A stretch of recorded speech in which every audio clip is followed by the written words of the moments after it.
Why does a confession reduce your penalty for illegal firearm possession, but not for carnapping, even though carnapping is a worse crime?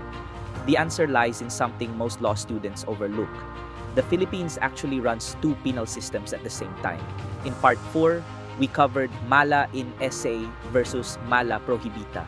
Now we need to understand how penalties are actually imposed, and that depends on which penal system governs the crime.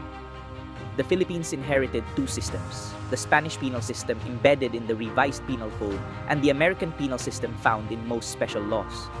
Knowing which one applies is essential because it determines whether mitigating circumstances, stages of the crime, and participation of the offender can affect the penalty.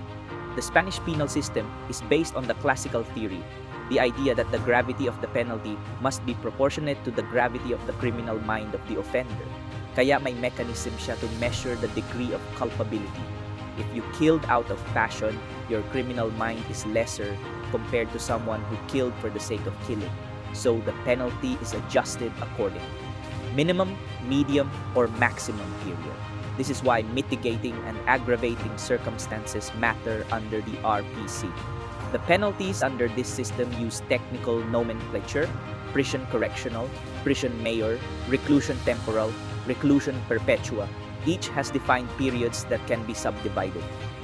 The revised penal code's entire penalty framework, Articles 25 through 70, is built on this proportionate system.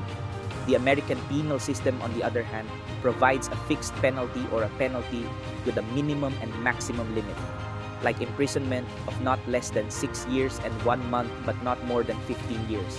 There's no subdivision into periods. There's no mechanism to graduate the penalty based on mitigating or aggravating circumstances.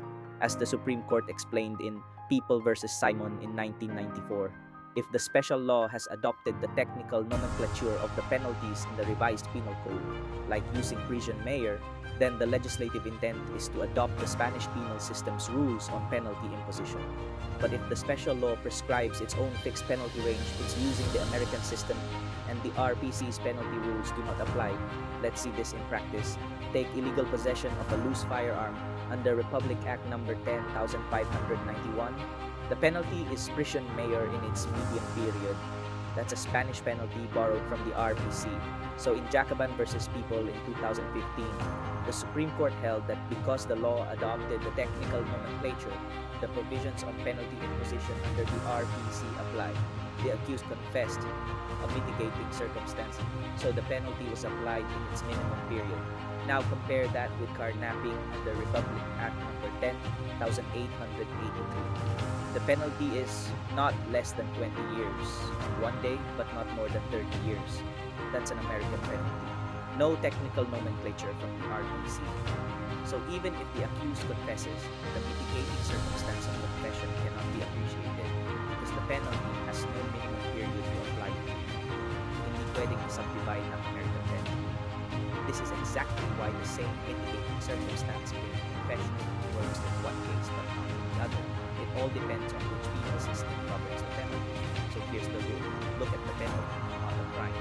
If the law uses Spanish nomenclature, prison mayor, reclusion temporal, the Spanish penal system applies, and mitigating circumstances, stages of the crime, and nature of participation can affect the penalty.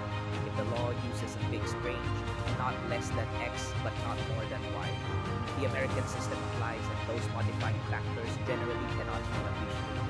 That's the silent principle. That's part 5 of our fundamental principles series.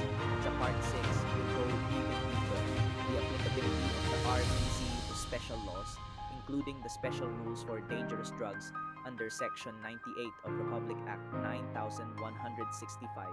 Subscribe, share, and like YouTube for law's sake, and let's keep building your criminal law knowledge.